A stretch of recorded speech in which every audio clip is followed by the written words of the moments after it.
Breaking news cabinet sub committee భేటీ అయితే కొనసాగుతోంది. Deputy CM Bhatti Vikramarka అధ్యక్షతన సెక్రటేరియట్ లో సబ్ కమిటీ సమావేశమైంది.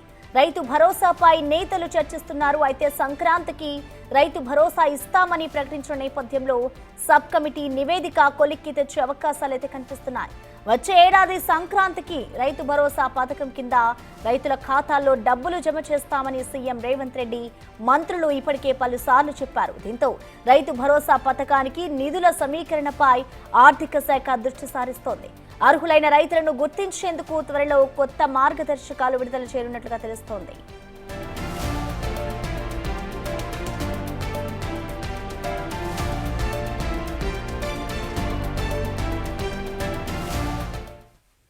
ఈ భేటీకి సంబంధించిన మరింత సమాచారాన్ని మా ప్రతినిధి హరికృష్ణ లైవ్ ద్వారా అందిస్తారు. హరికృష్ణ, భేటీ అయితే కొనసాగుతోంది. మరి భేటీకి సంబంధించి ప్రధానంగా ఏ అంశాల మీద చర్చిస్తున్నారు? ఇప్పటి వరకు అప్డేట్స్ ఏంటి హరికృష్ణ? రాష్ట్ర సచివాలయంలో రైతు భరోసాపై వేసిన సబ్ కమిటీ అయితే భేటీ కొనసాగుతుంది. ఈ యొక్క భేటీలో డిప్యూటీ సీఎం భట్టి విక్రమార్క అధ్యక్షతన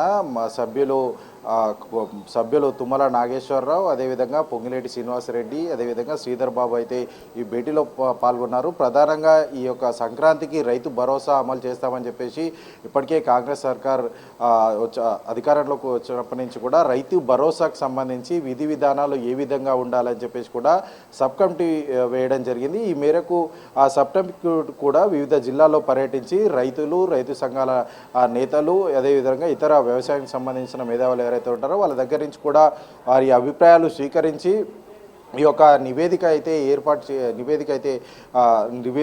తీసుకొని రానుంది. అయితే ఈ నివేదిక ప్రధానంగా రైతు భరోసాకు సంబంధించి ఏ విధంగా విధి విధానాలు ఏ విధంగా ఉండాలి అంటే గతంలో కాకుండా గతంలో రైతు బంధు పేరున గత బీఆర్ఎస్ ప్రభుత్వం కొండలకు, గుట్టలకు, వ్యవసాయేతర భూములకు దాదాపుగా 20,000 కోట్ల రూపాయలు వెచ్చించిందని చెప్పేసి కూడా అసెంబ్లీలో తుమ్మల నాగేశ్వరరావు అయితే వ్యవసాయ శాఖ మంత్రి తుమ్మల నాగేశ్వరరావు చెప్పారు. అయితే ఆ విధంగా కాకుండా వ్యవసాయం ఎవరైతే చేస్తున్నారో, సాగులో ఎవరైతే ఉంటారో వారికి మాత్రమే ఈ యొక్క రైతు భరోసా ఇవ్వాలని చెప్పేసి కూడా కాంగ్రెస్ సర్కార్ భావిస్తున్నట్టుగా తెలుస్తుంది.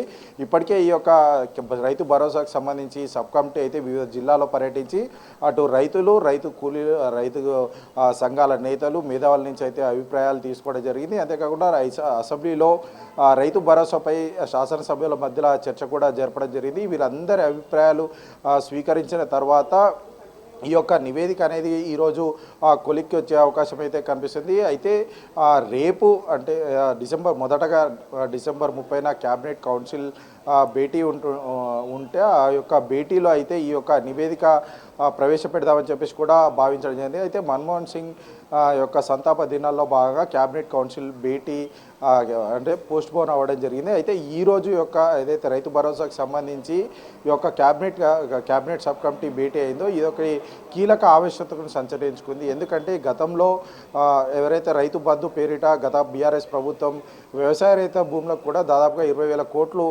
వెచ్చించిందని చెప్పేసి కూడా కాంగ్రెస్ ప్రభుత్వం చెప్తున్న నేపథ్యంలో ఈసారి మాత్రం ఖచ్చితంగా అటు వ్యవసాయం ఎవరైతే చేస్తున్నారో వారికి మాత్రమే ఈ రైతు భరోసా అందించాలని చెప్పేసి కూడా కాంగ్రెస్ ప్రభుత్వం భావిస్తుంది. అంతేకాకుండా అంటే గతంలో ఏదైతే రైతు సబ్ కమిటీ వివిధ జిల్లాలు రైతు సంఘాల నేతలతో అంటే పర్యటించిన నేపథ్యంలో వాళ్ళందరి దగ్గర నుంచి అభిప్రాయాలు తీసుకున్న క్రమంలో పెద్ద మొత్తంలో అంటే 7 ఎకరాల నుంచి 10 ఎకరాల వరకు కూడా సీలింగ్ విధానం ప్రవేశపెట్టాలని చెప్పేసి కూడా రైతులు వారి అభిప్రాయాలు అయితే చెప్పడం జరిగింది. ఈ యొక్క అంటే రైతుల దగ్గర నుంచి కూడా ఈ యొక్క అభిప్రాయాలు రైతు సంఘాల నేతలు, ఇతర మేధావుల దగ్గర నుంచి కూడా అభిప్రాయాలు పూర్తిగా సేకరించి ఈ యొక్క నివేదిక ఈరోజు భేటీతో అయితే కొలిక్కొచ్చే అవకాశం అయితే కల్పిస్తుంది. ఈ భేటీ ఇంకా కొనసాగుతుంది.